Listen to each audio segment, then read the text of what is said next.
উপস্থিত সভ্যগণকে জানাই আমার প্রীতি, শুভেচ্ছা, ভালোবাসা ও অভিনন্দন। আশা করি আপনারা ভালো আছেন।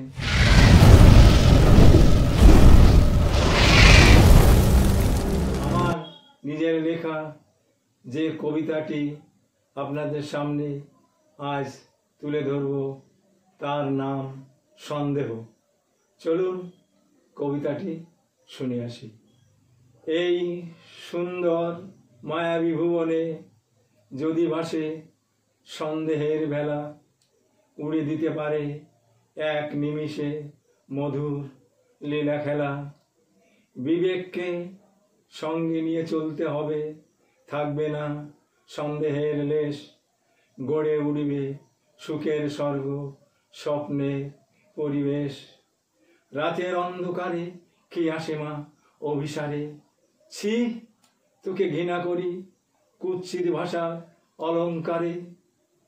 অনুসন্ধিৎস মনে সজাগ থাকে আমার ছেলে, হঠাৎ একদিন গভীর রাতে নিশাচরকে ধরে ফেলে। খোকা মারিস না ও তোর আপনজন, ছি কলঙ্কিনী পাপ মুখে করোনা এই মধুর সম্ভাষণ। আহ ভগবান, পাপের কথাও শুনতে হলো ছেলের মুখে।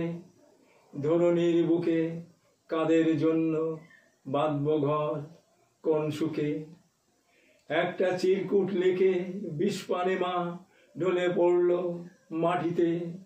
নিশাচরকে শেষ করে দেখে মায়ের সব দেহ পড়ে আছে মেঝেতে।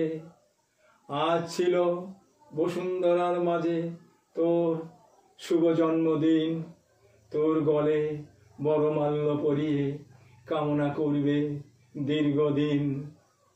চিরকুটে লেখা মিথ্যা কেচে ফেরার হয়ে দেখতে আসে ও তোর বাবা।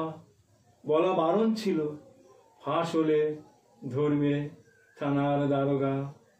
ভালোবাসার কলিতে ফোটা স্বর্গের পারিজাত ফুল, ব্যথা ভরা হৃদয় চলে গেল বসুন্ধরার বুকে, পেল না কোনো কুল।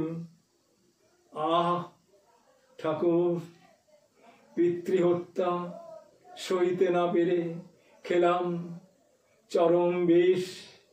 নত জানু হয়ে পিতার চরণে ক্ষমা চাইছি অহর্নিশ।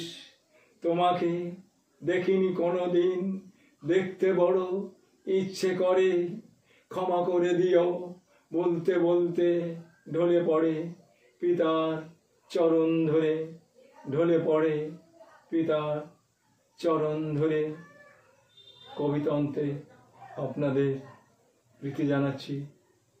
আমার কবিতাটি কেমন লাগলো, যদি ভালো লেগে থাকে আপনারা দয়া করে সাবস্ক্রাইব করবেন, কমেন্টস করবেন, লাইক ও শেয়ার করবেন। নমস্কার।